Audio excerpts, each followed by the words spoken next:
me tell you about my show. Wednesday nights. And here we go. It's the rule of three with the touch of Basco. And like the Joker says, and here we go. It's Wednesday night and it's 9 o'clock. Click on the thumbnail, it's about to get hot. We get 3 different questions in only 3 minutes. It ain't for the scared, it ain't for the timid. Some will like us and some just don't. A lot will back us and some just won't. It don't matter with the Khaos crew. We specialize in making things do what they do. So sit back, chill, and enjoy the show with me, Chris, Gaiskar, and Anzo. Fire, peace, 9 o'clock, Wednesday nights, don't miss it. Check us out. Peace.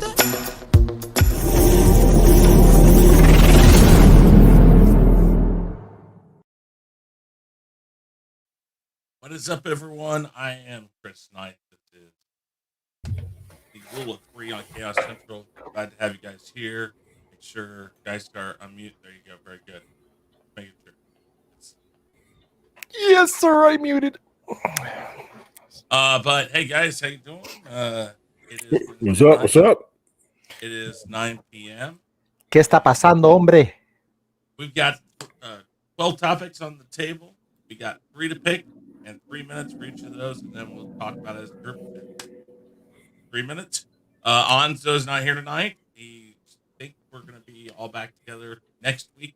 Although I know he's doing the OOC tonight, so make sure you guys go and support that stream. Let us see here. Why don't we start with you guys, Scar, and tell everybody where you can be found and all that good stuff. Sure, man. The Basco Scenario is my channel. Gaming clips, reviews, my G Up show. There's going to be another show that I'm working on as well.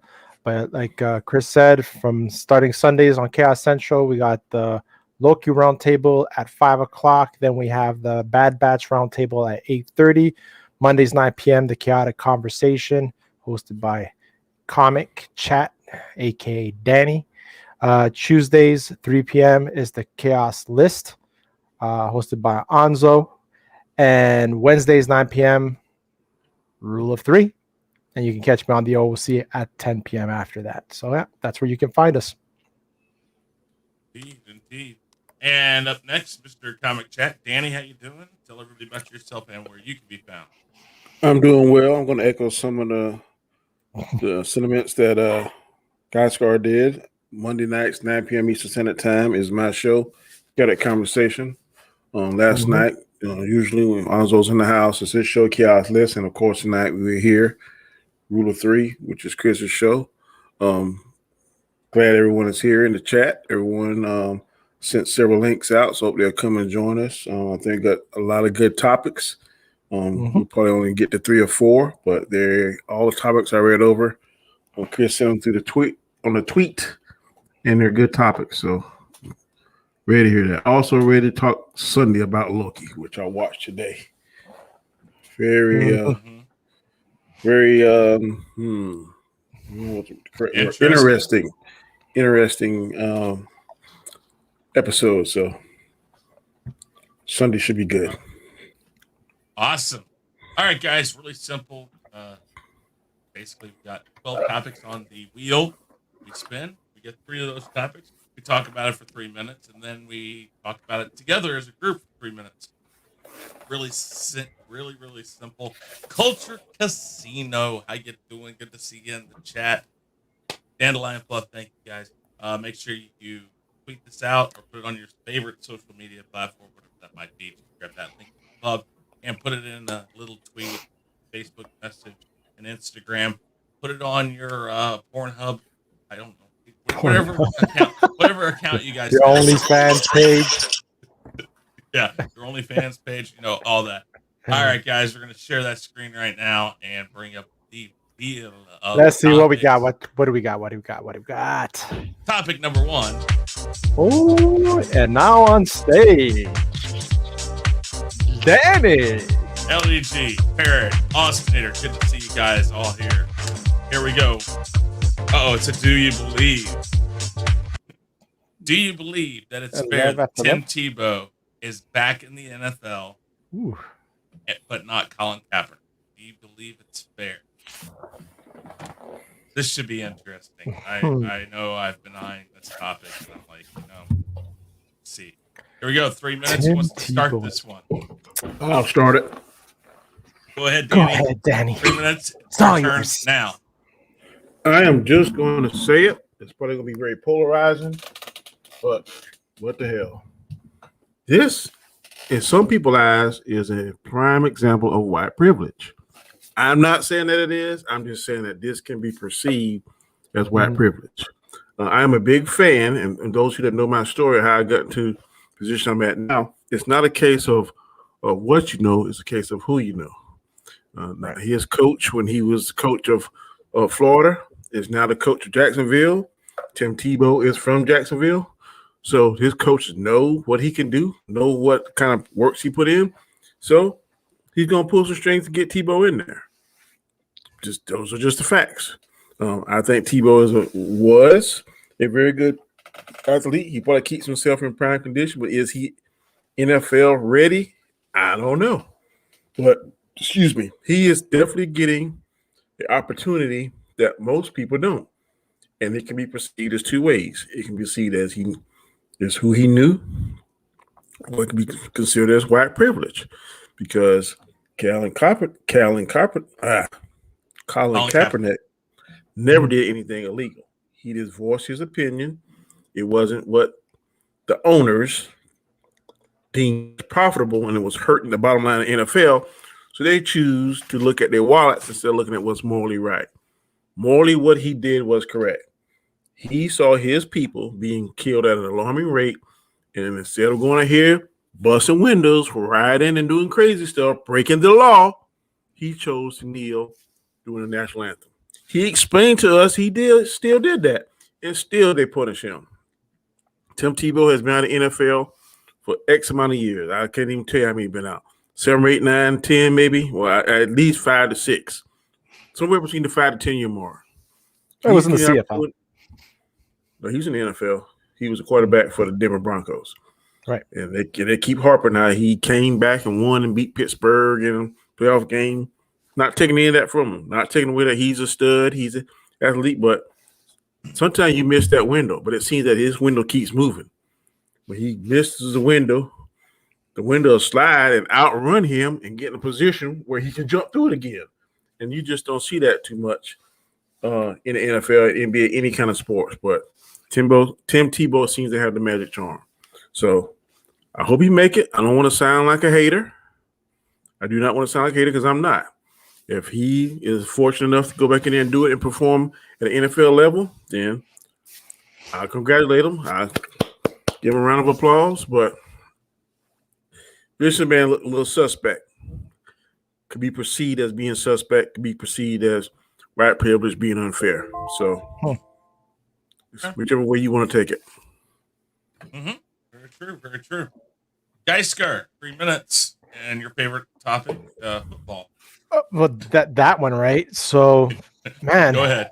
Coming from a person that doesn't really follow the NFL, I do know these names. Tim Tebow, I do know because he actually quarterbacked for the Montreal Alouettes in the CFL, where I'm from. So, didn't do much, to be honest with you. But I get it, what you're saying, Danny. Did Tim Tebow do anything illegal? I don't know his backstory. Did he do anything illegal or controversial or anything like that? No. Not remotely. Not remotely, right? So I guess that's one thing also that he has going for himself, right? There was no controversy behind the poster boy, right? Because he could be the poster boy. Exactly. The poster boy of the NFL, right? And you have someone who was speaking his mind with a non-violent way of protesting something that was true and deep-rooted in the American way of life, right? And he chose to do it that way where he wasn't hurting anyone.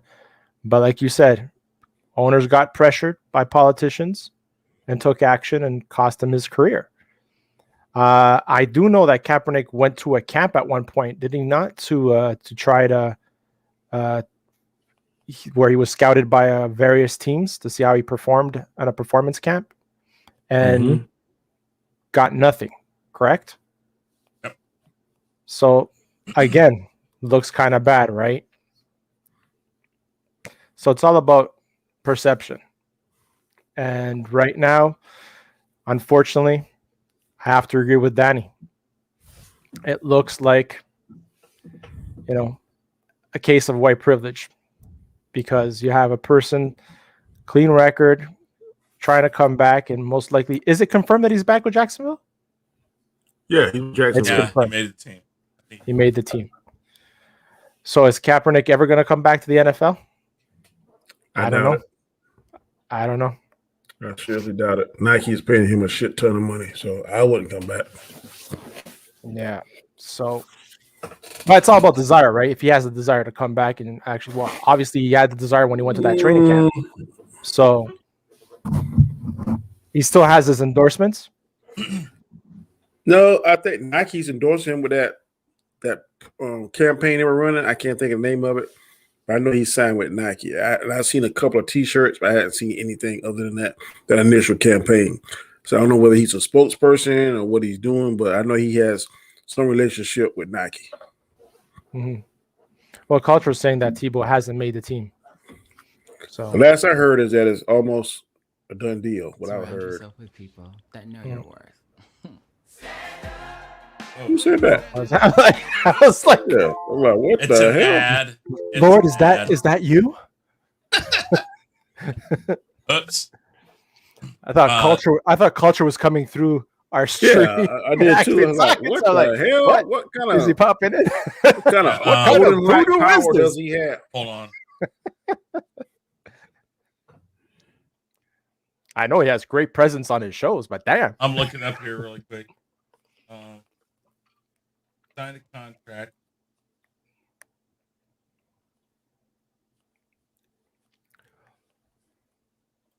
I don't think he's on the team to go to the camp. But he hasn't made it yet. No, he has not actually made it. But he is on the team. Now here's the thing. I'm gonna go there. He's going from quarterback to a tight end. Yeah, so he's never played. But that's not the first time it's ever happened. So 3 minutes here. I'm gonna say it. Time and time again. Now, whatever the full narrative is behind it, Colin Kaepernick has been offered multiple chances to practice with teams. He's been given multiple chances to try out for teams. John Elway, right or wrong, telling the full truth, not telling the full truth, basically said, you come here, I'll give you a contract to be on the practice squad, prove yourself there, I'll bump you up on the team. Kaepernick said, no, I want to be on the team or not. I'm sure there's more to it behind it than just those facts. The thing is Kaepernick has multiple times said, no, I want to be on the team. I will not take a practice. Now, is that his right to do that? It is. But if you're not on a team because of that. Now, Tebow, I don't know the whole story about how he got back to this, because he was doing college football announcing, I think, and some other things, coaching, stuff like that. And color commentator. He was doing all that stuff. And to be honest, it is Jacksonville Jaguars. Could he make the team? Possibly. I don't think he will. I don't think Kaepernick can make a team. I don't think either of these people should be on a team. Kaepernick was starting to show a lot of holes. He was starting to show a lot of weaknesses in his position. He had like one good year, and then they started figuring him out. I don't agree with what happened to Colin Kaepernick, but I don't think Colin Kaepernick has made a very good try to do what he's at least offered. It may not be what he wants, but if he's continuously, like I'm saying, there's multiple teams that have said we have offered him a position on the practice squad, and people do that all the time. That's how Kurt Warner got his job. And I'm not saying you take it, but if that's what you're offered, why not do it? If you really want to be back in the league, I don't know if he wants to be back in the league. I don't know the last time I heard that he wanted to be back. I don't think this is one again. Tebow has gone through the steps that he was told to go through. He hasn't made it yet. If he makes it, then we can discuss that. Especially if he can't play. That's Colin Kaepernick should have gone to a camp with somebody. Mm. And he should have said, listen, I'm going to just do this. I'm going to sit there. I'll play on the practice squad. I'll do whatever I have to do. I want to get back in. I guess I got to play this game. That's what I think. 3 minutes. We're talking as a team, as a group. Share the screen, Chris. Mm-hmm. Oh, I have no doubt you're going to show one of the several things. No, I'm just saying it. The Jacksonville Jaguars have signed Tim Tebow. The team announced today. That was on May 20th. Yeah, but that doesn't mean he made the team. In order to go to camp, there are walk-ons, and then there are people who are signed. Just because you're signed doesn't mean you're going to make the team. That team has to be brought down to a 53-man roster. It starts at like 100 and something. I don't see his coach cutting him, bro. I could be wrong. If he doesn't, and he can't play the position, we will revisit this question, because then that is a great question. If he can't play that position, if he looks like crap on the field, he got a starting position, or starting role in a 53-man roster team that could have had somebody else who could have played better than him on there. Then we can discuss why. I'm almost ready to bet some. I'm also ready to bet some peanuts against you that he's gonna make that 53-man roster. I won't do that because I don't know if he will or won't, and I'm not. I have to say though, I got 5 peanuts saying that he gonna make the 53-man roster. I got 5 pecans saying he gonna make it, bro. It's also it's also the Jacksonville Jaguars. It's the Jacksonville Jaguars. It doesn't matter. It's still an NFL team, right? And he's a draw. Tim Tebow is a draw. I'm not hating on Tim Tebow. I like him. I understand. He is a draw. He's going to draw people. He just has that. He has that charisma, that it. I think he's going to put butts in the seat. It's going to make a good narrative for the NFL. I just think he's going to make it. And to be honest with you, I hope he do make it, because it'll be a good story. Yeah. But I'm just saying, man, on the Colin Kaepernick thing, we done seen players that beat their wives, girlfriends, been in trouble for possible murder and stuff, dog fight and stuff. They're given a second chance.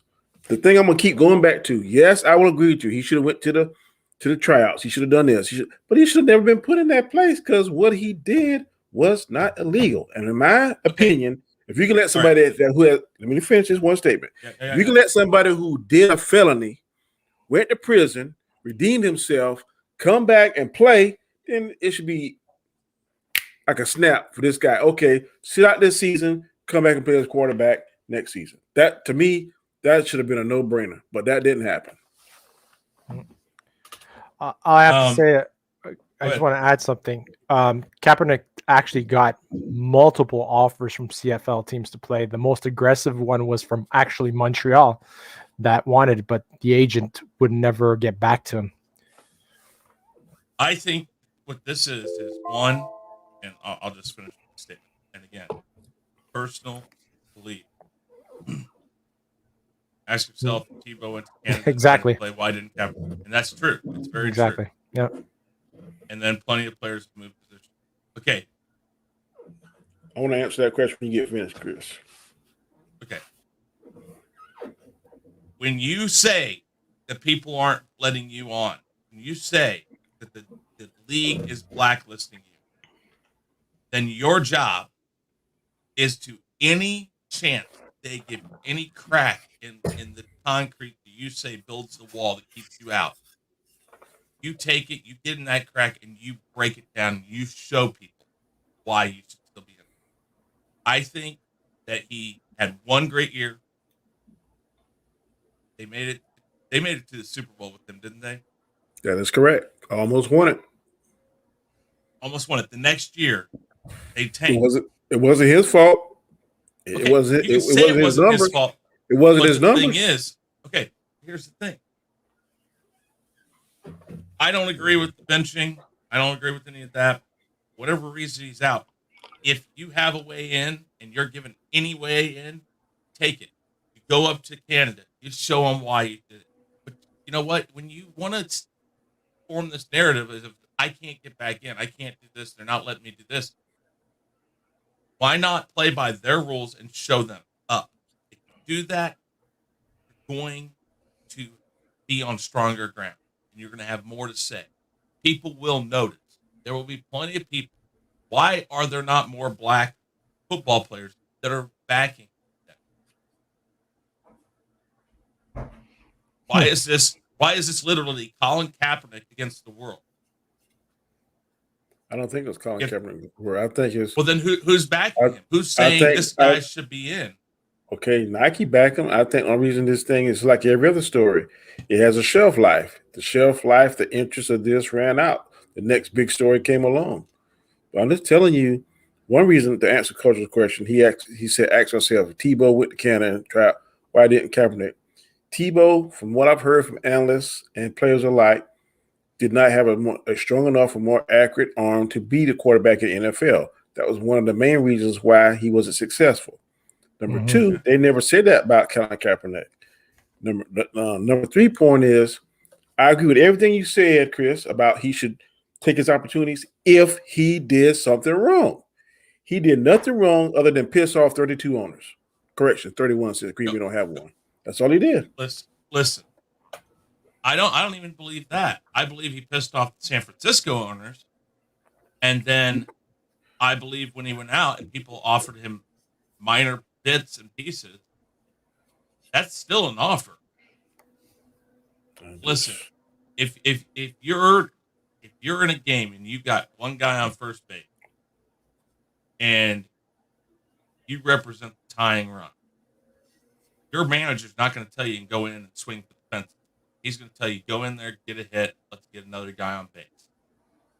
Colin Kaepernick has said nothing but I'm going for it. Go for the fence. All I want is that contract. I want to be on the team. No other way am I doing it. So it's almost as much of a defeatist attitude as the NFL has had towards him. I'm not saying that either side is wrong or right. It's the fact that if that's what they offer, why didn't you go? Now we're never going to get the full story because Colin Kaepernick is entrenched in his position. The NFL, the owners, and the people who have offered whatever they've offered are entrenched in their position. And Colin Kaepernick has, again, if that's what he wanted, then he should have gone for it right away. That's just, I mean, if Canada was offering it to him, he went up to Canada and lit it up because Canada football is a little different than the NFL.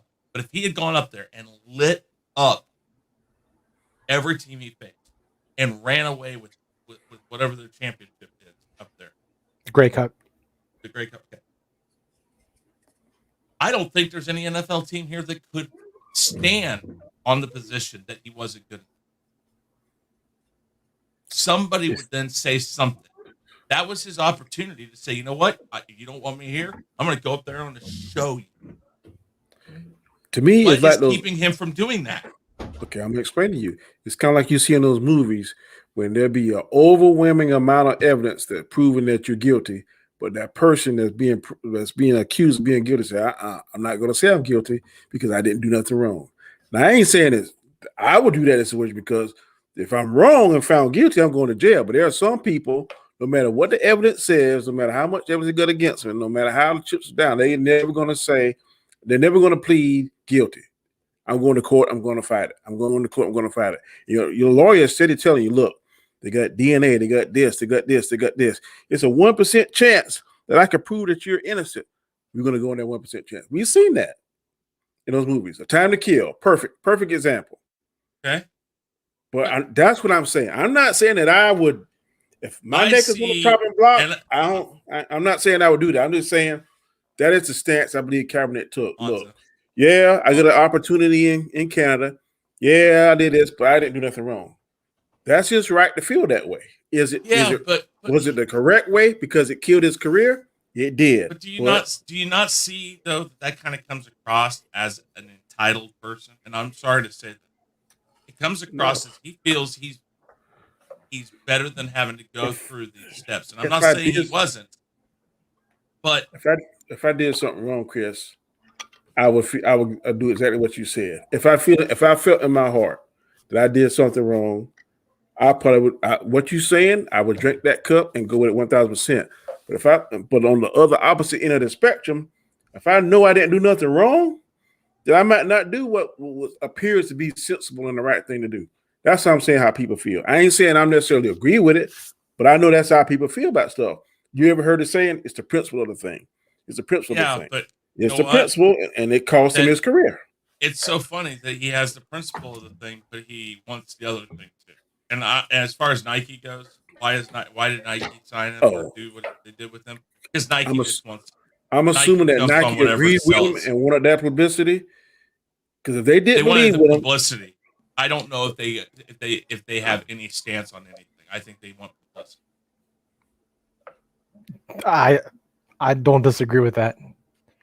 There's a swoosh. Hey, look, I can get my image right there. Boom. Here we go. Let's do it.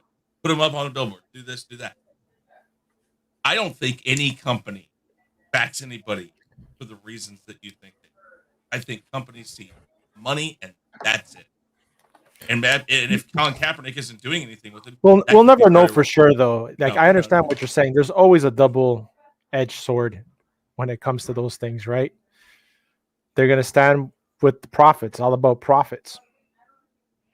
And, you know, he had a lot of people backing him, his actions. So Nike backed him as well, but not pulling his endorsement. I see how it is, Fatal. I see how it is, Fatal. You know, I've helped you out, Fatal. I've helped you out in the past. And you won't come when I tag you in something. I see how it is. You come for Danny, but not for me. I see it. No. But thank you for being here, Fatal. I appreciate it.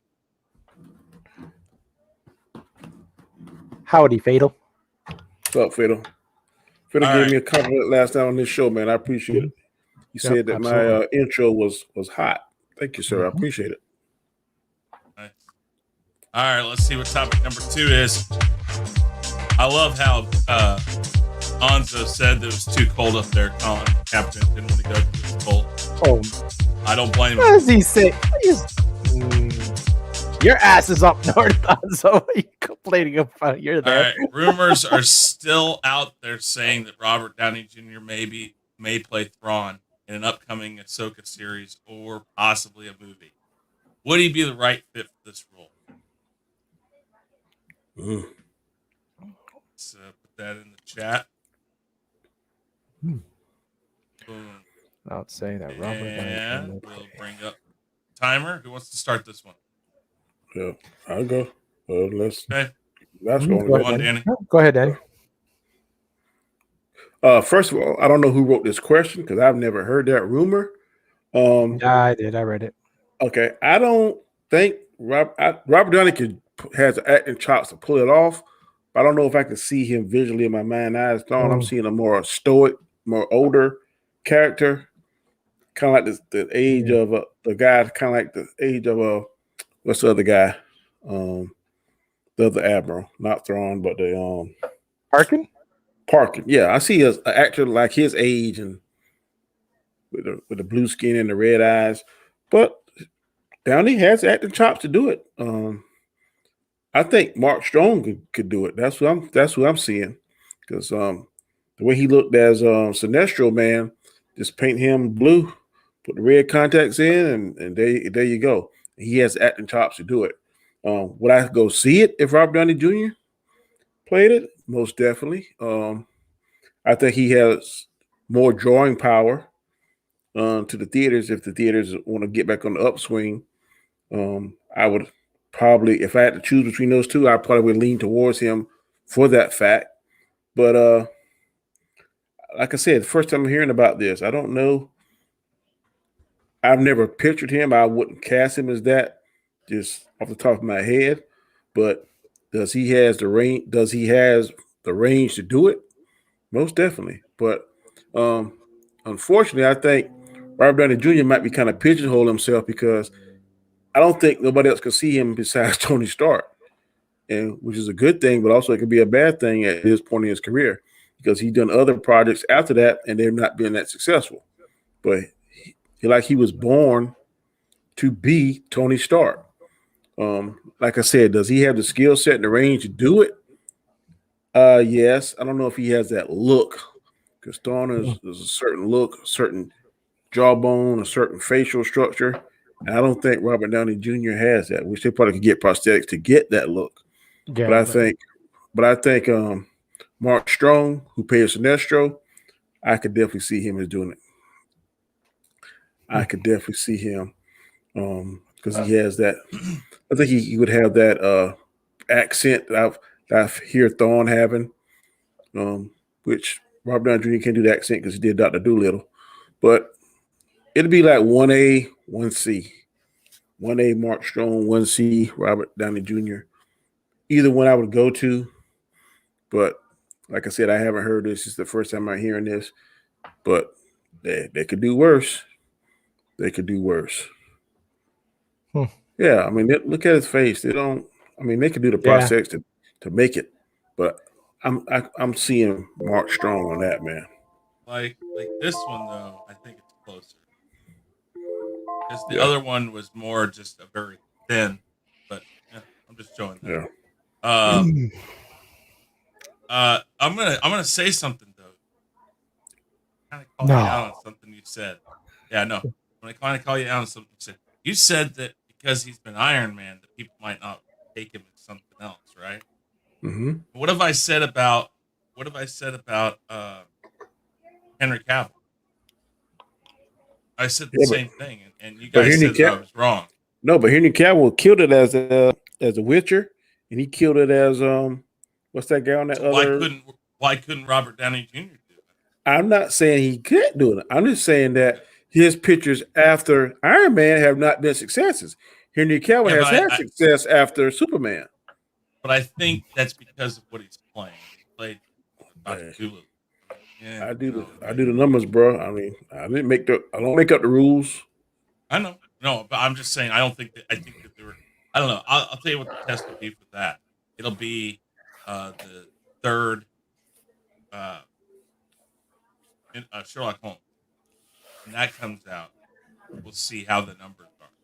Yeah. He kills it in that like he had been, and we'll see. But I don't know.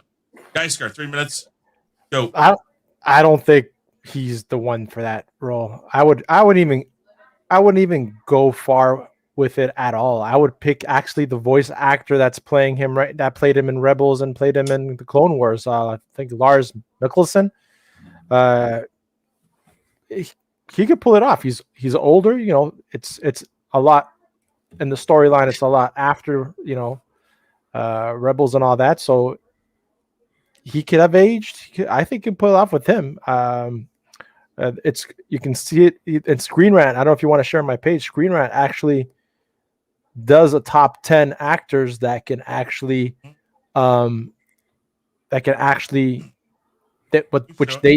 which they think can play him. Here we go. They have Michael Fassbender as one. I can see that. Yeah, I can see that. Benedict Cumberbatch. No, he's in too much. Maybe. No. Then you have Hugo Weaving. That'd be interesting. Yeah, that would be. That's Megatron, ain't it? Yep. You also have, Loki, Tim Hiddleston. I don't think so with that one. And that's the one I was talking about, Lars Mikkelsen. Kind of looks like, he's older, but he has the voice, and they did it with the girl who played what's her name in The Mandalorian. She was the voice actress of that Mandalorian. I know you're talking about. I forgot her name. I have a blank for her name. She played in Riddick. Yeah, it was Rebels. She was in Rebels. No, she was in the voice actress for Rebels. Yeah, she played in Riddick as well. Yeah, we know who you're talking about. My God, what's her name? What was her name? Her name is Keep Going with the rest of the pictures for your time is up. John Hamm? No, don't like Katie him. Sackhoff. That's it. Yeah, Katie Sackhoff. Lee Pace? Nope. Anthony Starr? No. No, Jason Isaacs, I can see him. Mm-hmm. and then Ian Glenn. Don't even know who that is. Out of that one, I like Mr. Isaac. He's a notorious bad guy. Yeah, I agree. I will go with this guy. Yeah. And then Jack Saw says, "Who's the actor that plays John Smith on High Cast?" Who's the actor that plays John Smith on High Castle? He would be good. Don't have no idea who that is. Never seen the No show. idea. Yeah. Sorry. That is it. Rufus But John Isaacs for sure. Sewell. I agree with you, Danny. Well, Yeah, I like- actually, here, look at this. He has that. He has that demeanor. Mm-hmm. Let's do share screen. Boom, boom, boom, boom, boom, boom, boom, boom, boom. This one. This is the guy he's talking about.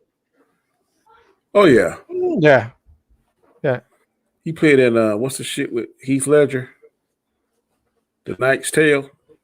I can Oh, see he's- that. Wasn't he in The Crown as well? Mm-hmm. I don't know. Yeah, he could play Thawne. He could pull it off. Yeah, no, I can see that. I can see Yeah, Sounded he like is he- an ass. Sounded like He you is said he can asshole. wear. It sounded like you said he can wear a thong. He can pull it off. No, I don't know about no thong. No, men and thongs. All I know right. nothing about. that. All right. I mean, I won't disagree with you, Dan. Again, it is a hard thing to go from one thing to the next. Yes, Henry Cavill's done a great job with it.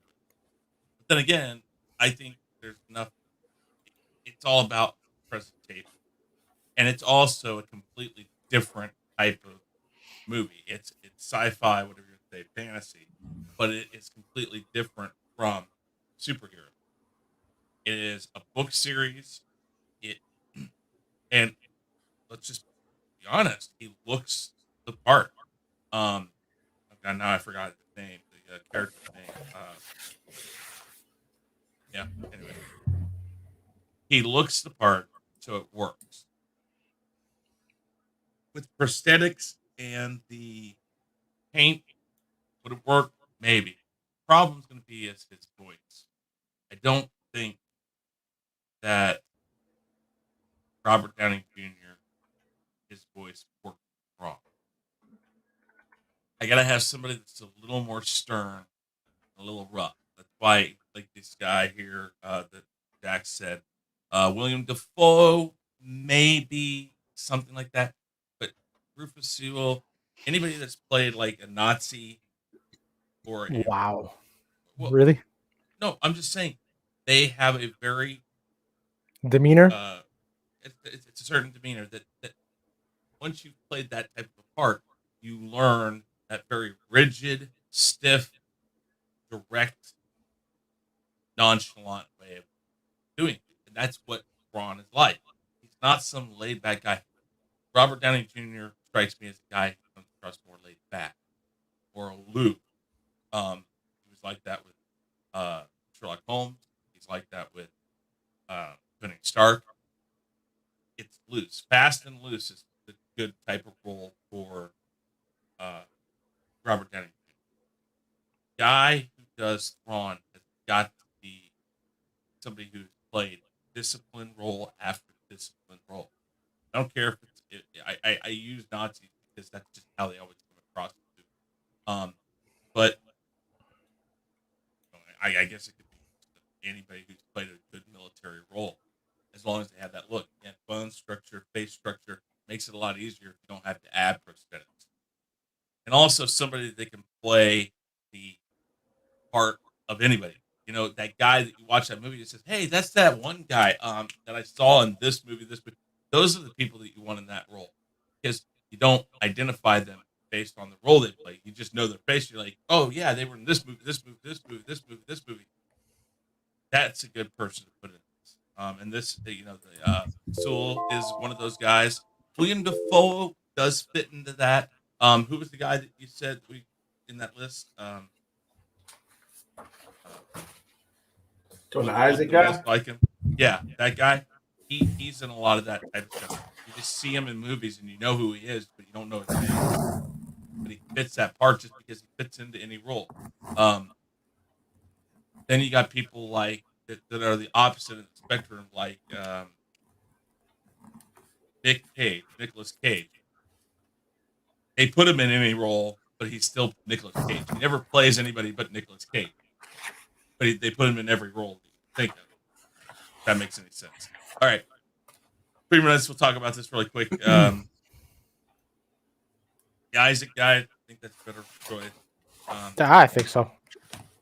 I think this is just one of those things that people like. They like Robert Downey Jr. They just kind of want to, I don't know, they just want to see more of him. And I want to kind of bump. What was that? I want to see more different actors, like change it up. You know what I mean? Yeah. Like stop recycling Disney actors.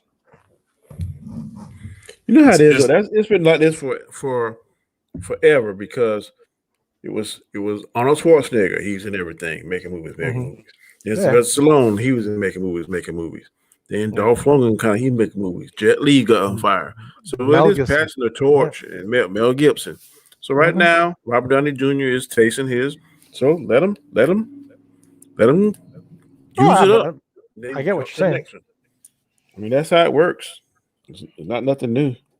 I don't think he could pull it off. I think the Isaac guy and the other guy we were talking about would be better, but Robert Downey Jr. is going to carry a lot of star power once they see that name. You see that name on the marquee. Shit, people are going to come.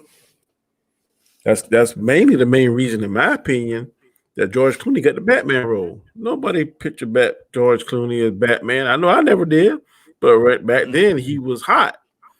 And I think Joel Schumacher even said it. Man, that mask looked good on his face. He kind of held his hand up, and they put George. That's all that was. They rolled the dice. Artist renderings always seem to help.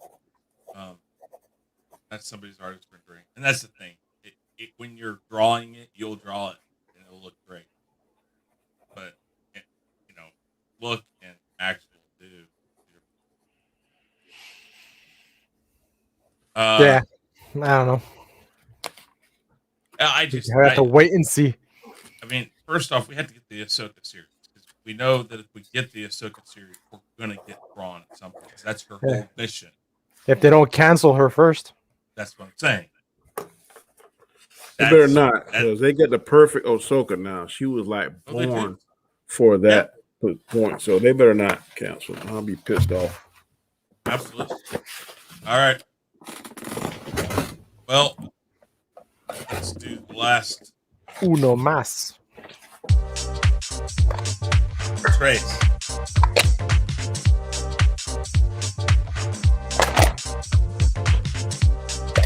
Oh, Danny's gonna love this one.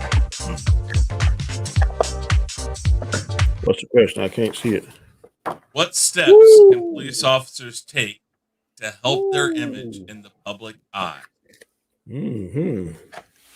Corn roast. What the fuck? Hell no. Damn, that's wow. Just say that. Wow. You talking about me or Gaiskar? Gaiskar. What I said. Oh, there's community police stations here do the corn roasts and stuff like that. Okay. Because of that, Gaiskar, you're going for 3 minutes. Go. What steps can police officers take to help their image in the public eye? Well, let's see what. Going back to my youth, and they used to come by our school, elementary schools and high schools, talk to kids, about the whole drugs things and things like that. Be more present in areas where youth are playing around, and like try to be more.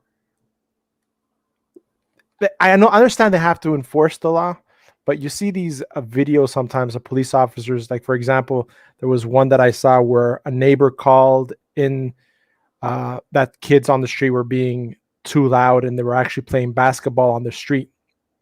And the police officers got there, and one of the police officers started filming his partner. And that was a TikTok.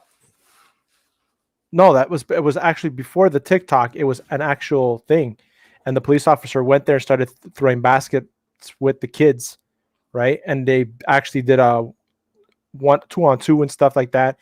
And then later on, what happened was they patrolled back, and the video went viral. So and Shaq ended up coming and playing on the street with them as well, with the police officers as well. So things like that, I don't think get enough mainstream, like acts of kindness of police officers, right?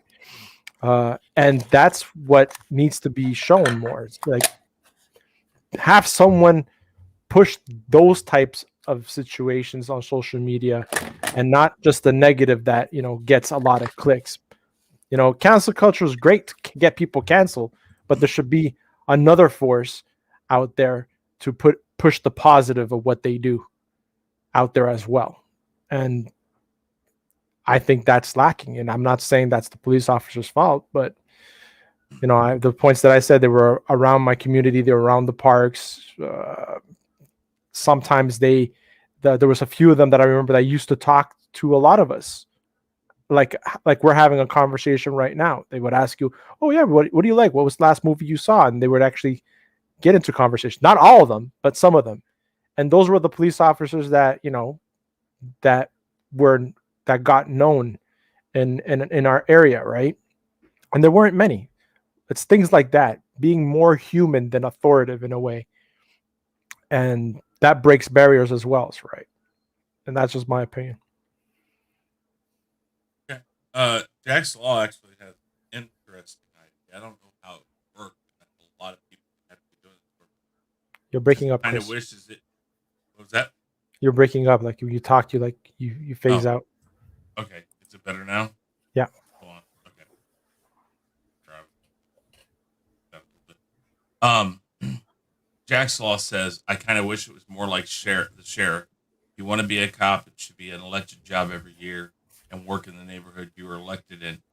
I don't disagree with the thought behind that. But that would take a lot of... You said cops should be elected every year? Yeah. And like I said, I don't disagree with the idea. But a regular cop. Listen, I said I don't disagree with the idea. It's just the amount of steps it would take to even get someplace like that would be very, very difficult. The idea I do like in that more is police officers who get into the profession put into neighborhoods they grew up in. I think. Oh, I'll say what I gotta say. Danny, you go. 3 minutes. Go ahead. Okay. The idea of cops getting elected individual cops is a terrible idea because most politicians are at the mercy of the people that back them. So if you got somebody supporting you and that's putting 10,000, 15, 20, 30,000, whatever the amount is in that campaign, you're gonna be beholden to that guy in some stuff. You're gonna be asked to turn your head and look the other way and all that kind of stuff. Case in point, I started off in my hometown. Could not stay there and be successful because I went to school with people. First day I was on the scene, putting on my uniform. I remember it good. Somebody called me to help with a speeding ticket. Because they know you, they're going to call you and call you and call you. And then when you catch them doing something, man, we went to school, all that kind of stuff. So I had more success, me personally. I had more success going somewhere else. I didn't know the people as much. Didn't have no kind of ties, no kind of loyalties. If you did what you did, you got this punishment. If you didn't, if I want to show mercy, blah, blah, blah. I didn't have that tug or that familiarity tug or friendship or a school classmate, cousin, brother, sister. So for me, don't work from home. Now, how cops can improve themselves is first they need to really learn their jobs and be knowledgeable of stuff. Some cops like to tell people stuff that they know ain't true or just tell them something they think they want to hear to get them out of their face. I'm big about if you tell somebody something, they come and asking you for legitimate help, have the right answer, have the correct answer. That will build your reputation more than anybody else because they know if they come to you, you may not like what you tell them, or it may not be what they want to hear, but if you tell them it's true, they go through the process and they check it out, and it's just like what you say it is. That builds your credibility. Also, I know a lot of cops, including myself, we want to interact, but sometimes people try and get on our good side. So when they do mess up, hey man, you know me, you know I don't do this. No. So I'm not nasty to anybody, but I kind of keep my arm's length distance. Not because I'm an asshole, think I'm better, but we live in a world now that you never can really tell whether somebody is being genuine or sincere. So I try to keep everybody the same way.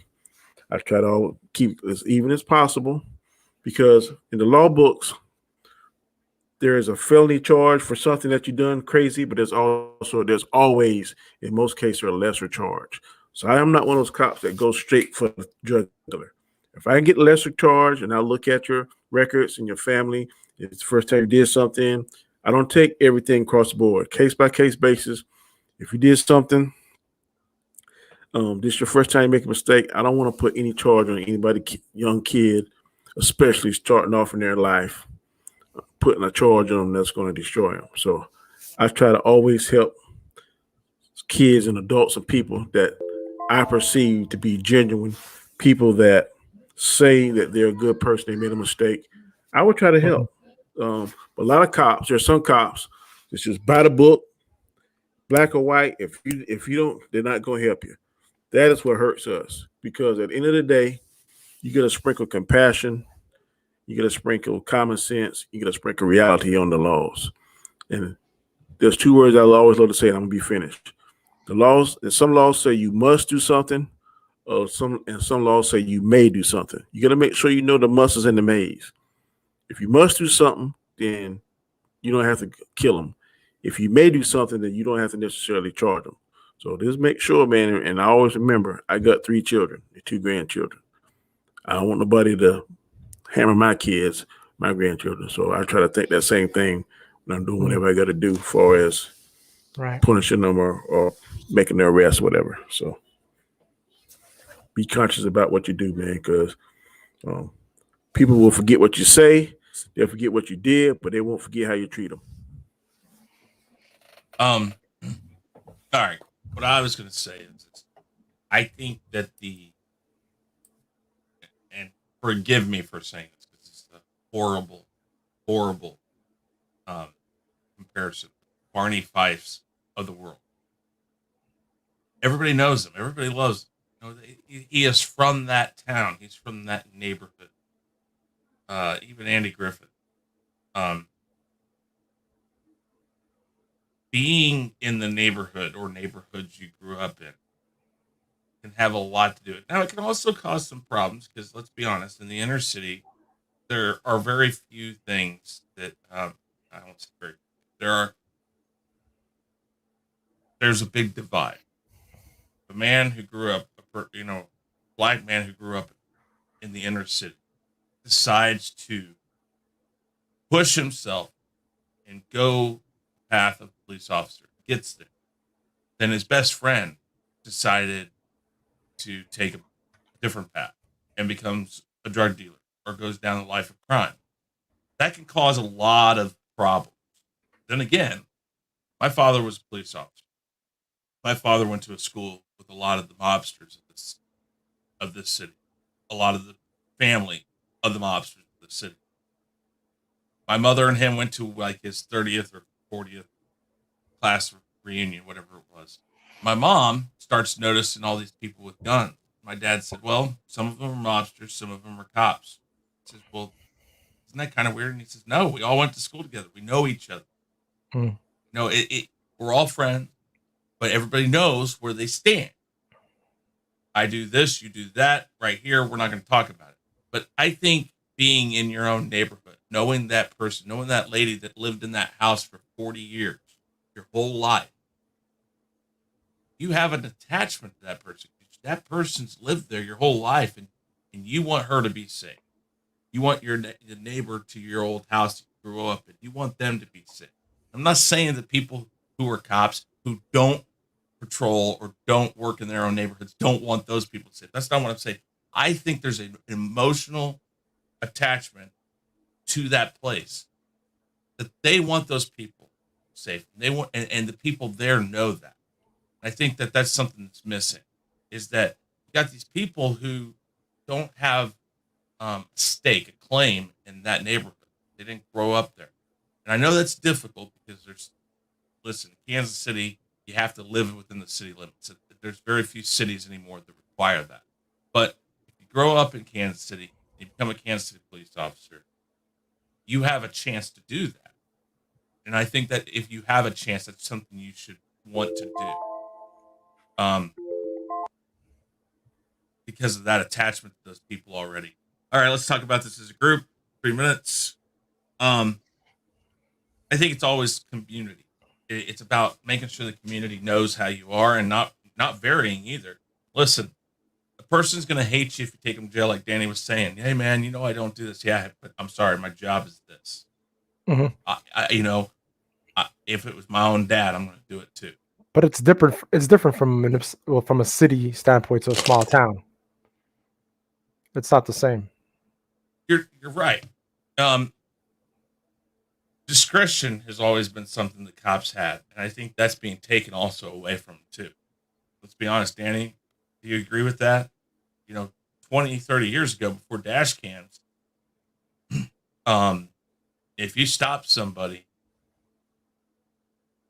you could make a call on something, mm-hmm. and then turn around and say, okay, well, this time I'm going to do this. Don't let me catch you doing it again. Like small towns you hear about all the time. The kid gets drunk, cop pulls up. All right, I'm going to take you home. That's it. Don't let me catch you doing it again. That's gone away. That discretion, that let me look at the situation. Does it require this? Nowadays, no. That as soon as you flip your lights on, that dash cam comes on, and everything, if it's not by the book, you can be held accountable for it. Well, that's what boggles my mind here, right? Mm-hmm. That the city of Montreal, they wanted to make officers put cameras on them, the body cams. Yeah. And the police officers unions voted against it. What does that tell you? Yeah, I don't know. I mean, I don't disagree with body cams. I don't disagree with dash cams. I just think that, again, I remember a time when discretionary things could happen. Now, yeah, that's all. The reason why we have dash cams, though, is because there's a lot that, let's say a lot. There have been cops who have done the wrong thing, and there's been no proof of it. What's going on, Flash? Good to see you. Darius, good to see you. Everybody who's been here tonight, by the way, thank you very much. I appreciate that. There have been police officers who've done the wrong thing, and then you get your Rodney King incidents that get caught by somebody's, VHS camera or whatever. I mean, let's be honest. O.J. Simpson. That trial wasn't as much about O.J. Simpson as it was about the racial views of the L.A. Police Department. And you know whose fault that is? The police officer. Because it was well known that some of them were leaned very racist. When you got that, it's a problem. I mean, it's always about education. It's about making sure your police officers are educated in a way that keeps them on the best path for success. Right. And like you said, it's also about that community interjection or that community involvement. If people see you not in your car driving the streets, take 20. And again, I understand that there are different situations out there. I'm not trying to say every cop can do this. But if you are in a neighborhood where, let's say, you're a white cop and you're in a area that doesn't have a high amount of crime, but let's say there are more people of color in there. If you walk those neighborhood streets and people actually see you out of your car, that goes a long way, I think. That says, "Hey, I'm here. You want to come up? I'm approachable. Talk to me." I got a different take on it. I know, and Danny, you're there, so I am going by what I think, but I don't know because you're there. You deal with this every day. What works for me is I tried policing in my own home, my own county. It has certain advantages and certain disadvantages. What I really think is that sometimes it can cloud your judgment. It can make you more do things you normally wouldn't do because of those relationships. So for me, I excelled and my career took off when I went to a totally different county where nobody did anything to me because they knew my daddy or they knew my mom and they knew my family. I stood on my own 2 feet. I went from corporal to major in less than 10 years. So that worked for me. It may not work for the next person because there are advantages of being a cop in your neighborhood because you know certain things, but there's also disadvantages. So you got to know how to find that happy medium. But I prefer to leave the hometown for somebody else because now this where I'm at now has become my home. I don't really have loyalty to any people for like, oh, I went to school with him or I didn't know. I'm going to do this because it's the right thing to do. The law says I can do it. And like you said earlier, we still have officer discretion because say for instance, somebody's speeding. You don't have to necessarily write a ticket. We could go back in there and get our warning book the same way. And that serves the same purpose. Or if you can say, okay, now look, I want to do this, and this. We being told by defense attorneys now to quarterback everything we say. When I mean quarterback, it's like you stop the person. Before you can get to their car, you smell a strong odor of marijuana. You better say it to your mic. Oh, woo, you smell that? Talking to your partner, whatever. Because now going up and saying I smell a strong odor of marijuana, and then you don't find nothing, that's egg all on your face. So now you got to quarterback everything, take it step by step. So it's just times are changing. We got to change with it. Well, Danny, how long have you been a police officer now? 25 years, 26 years. My father, quote unquote, retired. He still helped out with the police department he worked in, which was a small town. Different circumstances than let's say a big city, but small town. He worked there for 25 years or so. And I remember conversations when they started pulling over people and finding guns in the car. Because even though we had a right to carry in Missouri for a long time now, it wasn't something everybody did. I mean, maybe a shotgun in the back and in a back window or something like that. But not handguns underneath the seat and stuff. And I remember when he started talking about that and how things changed in the department because now that's when they started putting their hand on the sidearm right away because you got to be ready and stuff like that. And so I mean I understand that things have and probably in the past 10 to 15 years things have really changed, but I mean, I will say that I commend you for the career you do because it's difficult. I know that. I remember the things my dad said, had to deal with. It's a good career. I mean, now I get kind of bad.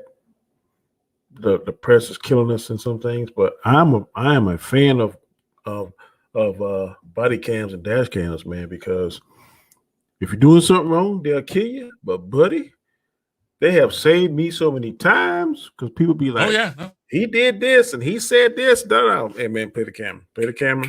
Exactly. That nothing gives you more satisfaction when they play the camera and I did exactly what I said I did and they lying.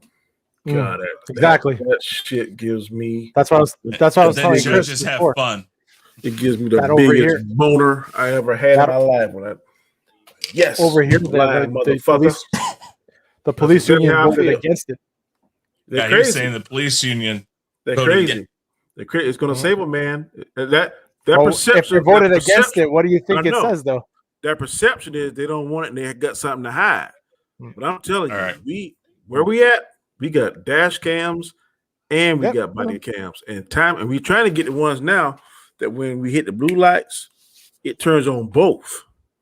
So that's what but man, that stuff is so expensive, man. Oh my God, I didn't believe how much. radios and all that shit costs. But man, they got one now. I'll be finished. It's gonna be like facial recognition. You wear the body camera, and if you get a warrant anywhere, this camera will look at your face, run it through facial recognition, and then send a text to your phone. You get a warrant on Chris Knight. Hey, I'm telling you, man. That shit we see on RoboCop. Profiling. Yeah, I'm just telling you, man. That RoboCop shit we see is coming. Oh yeah, I can tell you it is. Oh, I know. All right, guys. Gaiskar, you gotta get going. So let's just run through this really quick. Go ahead and tell everybody about where you can be found and all that good stuff.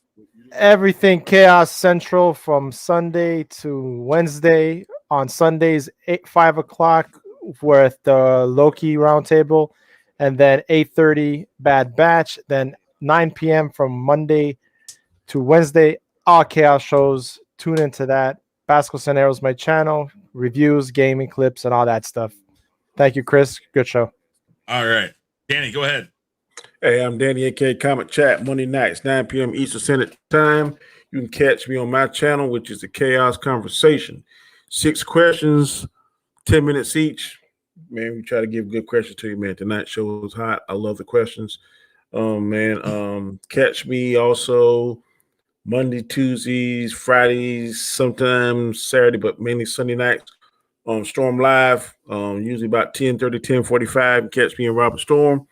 And also Sunday nights, Sunday afternoons, 5 p.m. Catch us on Chris channel with the Loki Roundtable, and also catch us on JJ's channel, which is Sith Lord JJ 3829. I think it's something like that. I'm sorry. 3827. 3827. But those roundtables are on Chaos Central, though. Yeah, both of those on Chaos Central, and that's at 8:30. So tune in, man. We got a lot of good content out here, man. Y'all that's watching, make sure you check back in the morning. I'm going to make a video again about one of my favorite topics, which is basically, do we like are we hating on comic book movies because they're really bad or because they're not what we want them to be? That's going to be my video. So I'm going to make that tonight, post it in the morning. So y'all make sure y'all tune in and catch that. All right, guys, really quick. Chris Knight, the Real Review 3000, gaming streams, all sorts of stuff. The Rumble, the weekly wrap up. Gospel According to Chris is coming soon. That might become a roving show. I don't know yet. Chaos Central, of course, 5 shows right now. 2 roundtables on Sunday. Loki Roundtable, Bad Batch Roundtable. Mondays, Chaotic Conversation on Danny Graham's channel and on Chaos Central. Tuesday nights, Chaotic Conversation or Chaos List on Chaos Central and on Anza's Biggaford Entertainment's channel. And then right here on Chaos Central Wednesday nights, the Rule of 3. Guys, thank you very much for everybody who watched. I really appreciate it. Great show tonight. Fatal, everybody else who came. Culture Casino. Guys, take it easy. Peace. Thank you. I appreciate it.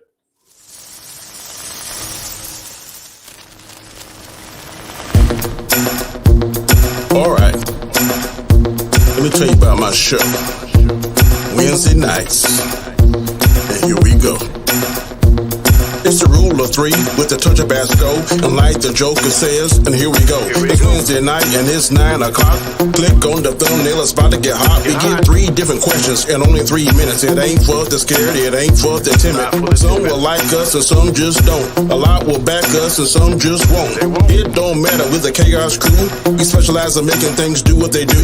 So sit back, chill, and enjoy the show with me, Chris Gaiskar, and Anzo. Fire, peace, 9 o'clock, Wednesday nights. Don't miss it. Check us out.